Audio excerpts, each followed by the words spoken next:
All right, well, welcome back, everybody, to the Raider roster report. Going to kick off another series here for the draft, starting to prepare for the Raiders draft here coming up. Should be an exciting one. And just even before we get to the draft, just wanted to kick off the series here. I'll probably do a episode kind of breaking down how I evaluated players last year, kind of how I did. Definitely had some hits and misses, but talked about a lot of different players. Had a little fun with it last year. And so I'll probably do one of those, so if you even want to watch the series, kind of see how I did. I've been doing it the last few years, and honestly, pretty well, I think. I mean, the players that I was picking for the Raiders, I wish I would have gotten a lot of them, but definitely had my misses along the way. But even before we start that series, there's 2 games left. And I think there's definitely some things the Raiders can do now to start preparing for next year. And as far as the win last week, I wasn't too upset that we won the game. You're not going to tell NFL players or coaches to lose a game. What I was upset with is just the fact that we're not playing the young guys. Like, get them some run. We got to see what we got on this team. We're definitely lacking talent. We need to find it wherever we can. So that's kind of where I want to kick off this show, is kind of some things that I think we should do in the next 2 games to get some guys on the field. And I'm not saying play them the whole game, just give them some run, see in the next couple games what we got. So starting off with Ramal Keaton at receiver, we definitely need help in the wide receiver room. Our skill positions, and I'll get into kind of where we are as far as the top teams in the league as far as the skill positions, but I'm talking about the quarterback, obviously, and then receiver and running back. We are lacking in top end talent, and so if we could find a guy like Ramal that can step up, let's get him on the field, see what he's got.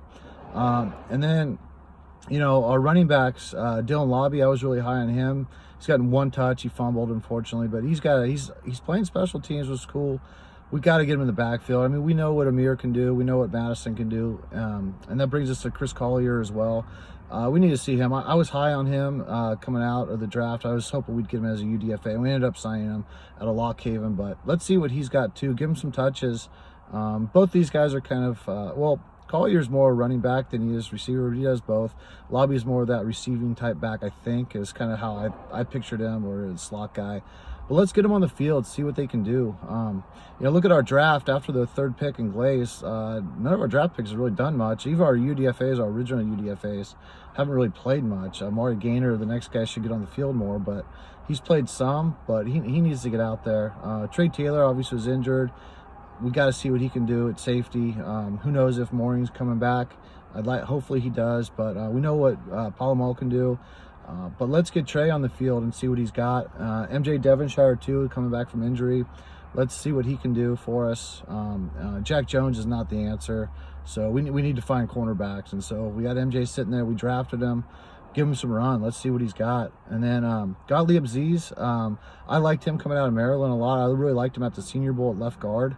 So elevate him up. We needed left guard anyways. We need 2 guards, in my opinion. I mean, Parham, we'll talk about the line, but I think Glaze and Parham should be flipped. One should be Glaze's power should be at guard, and Parham's athleticism should be at tackle. But I guess that's a different conversation. It looks like they're happy with Glaze. I'm not as convinced he's a tackle. I think he'd be a better guard for us, but for now, that's what we got. But get Gottlieb in there and see what he can do at left guard. Give him some snaps there, because at Senior Bowl, I thought he was really good at left guard. So let's get him on the field. And then, again, our linebackers, Tommy Eichenberg and even Brandon Smith, we brought him to the practice squad.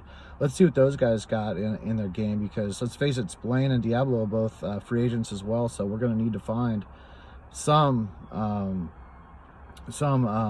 linebackers, for next year if we're not going to re-sign those guys. And then I was really happy to see us sign Jonah Lalu. I talked about him in my pre-draft series last year, hoping the Raiders would get him.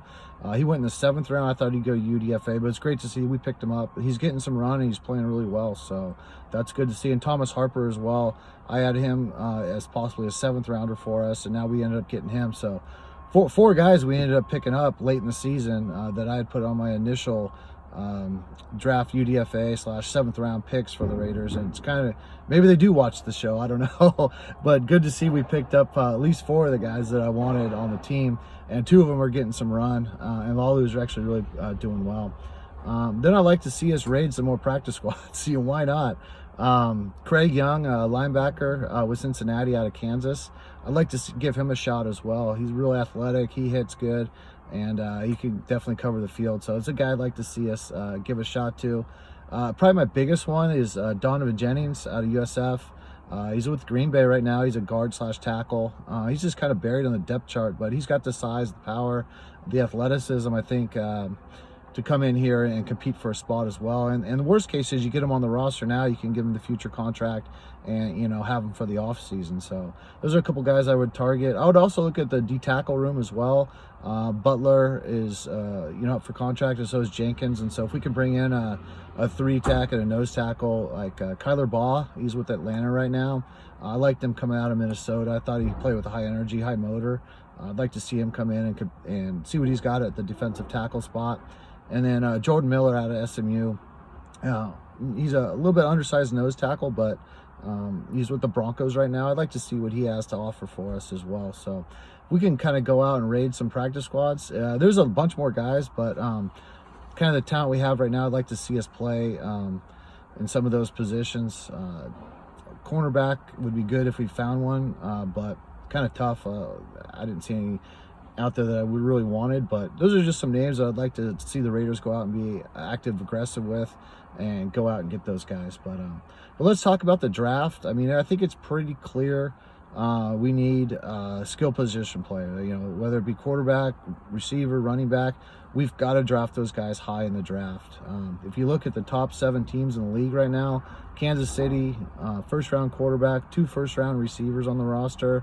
Kareem Hunt, second-round running back, or third-round running back. And you add in Rashid Rice, who's hurt, second-round receiver. That's some top-end talent right there. Some we don't compete with. Detroit, first-round quarterback, first-round receiver in Williams. Obviously, they hit on St. Brown in the 4th round. And then Gibbs, first-round running back. Minnesota, first-round quarterback, 2 first-round wide receivers, and a second-round in Jones running back. Buffalo, this is a tribute to Josh Allen, but first-round quarterback, obviously Coleman, top second-round receiver, and then Cook, high second-round draft pick at running back as well. Philadelphia, obviously Jalen Hurts, high second-round quarterback. But then after that, you got A.J. Brown, second round, but obviously we all know he should have won the first round. Smith, first round, wide receiver, and then obviously Saquon, first round, running back. Green Bay, first round, quarterback and Love, high second round, Watson, receiver, and then Jacobs, first round, running back. And then Baltimore, obviously Jamar Jackson, first round quarterback, Flowers, first round, receiver, and Henry, first round running back.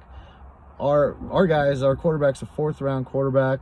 Our number 1 receivers are UDFA and Myers, and then our highest guy is Amir Abdullah, second round running back, but that was in 2015. So I mean, our talent is really lacking, and so when I do the draft plans, it's all about those 3 skill positions and getting the top talent in here. And it doesn't necessarily have to be a quarterback. I mean, look at these teams, running backs. I mean, there's several first-round running backs. And if you go all the way through the playoff teams, there's a lot of first- and second-round running backs. So I think the narrative of not drafting a running back high, it should be dead if it's not dead already. You have to get the top-end running back in there. And we desperately need a workhorse running back and one that's a game-changing running back as well. And so you're going to find those guys in the first, second, maybe third round, but we've got to target that position. We can't go in this season with Madison and Amir. Amir's a nice little scat back, whatever, but we need a real bell cow. And we'll get into all the names. Obviously Ashton Genty, of course, is the top name, but there's other guys too that we should be targeting. And then receiver as well, we need that receiver. We need the guy to be the man on this team. Another field stretcher as well. Open up the field for Bowers even more, but we've got to get that top talent at wide receiver as well. And if we hit on the quarterback, there aren't many in the draft. Obviously, I'm a Cam Ward guy, but Shedeur, I mean, if he's there in the 6th, which he probably won't be, fine, we'll give it a shot. But I mean, if we get Cam Ward, that would be even better.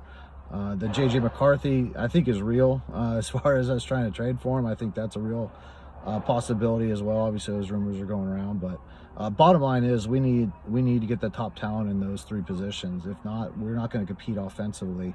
Our defense has been pretty solid. I think it could be better. Obviously, we need a #1 cornerback for sure. But like I said, we need to get these young guys some run and see what they got. But anyways, that's all I got today. Just a little preview to kick off the season here. Hopefully you liked the video. I'll try to put together my draft analysis grades from last year, so you know if you even want to watch my draft series.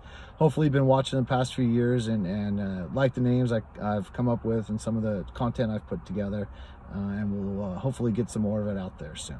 All right, thanks Raider Nation. We got 2 games left. Hopefully we get some real evaluation on some of these players. Hopefully we go out and raid some practice squads, bring some talent in. There's definitely some guys on the team that right now that shouldn't be on the team next year. So if we need to move on from now, go for it. You know, let's just change this roster around a little bit and try to go out there and find the talent. So hopefully Telesco, you're listening, and then obviously Coach Pierce, you listen to. We gotta get these guys on the field and see what they got. It's the only way we're gonna get better. So that's all I got. This is Raider Sparks. Thanks for listening to another episode on the Raider Roster Report, and we'll talk to you later.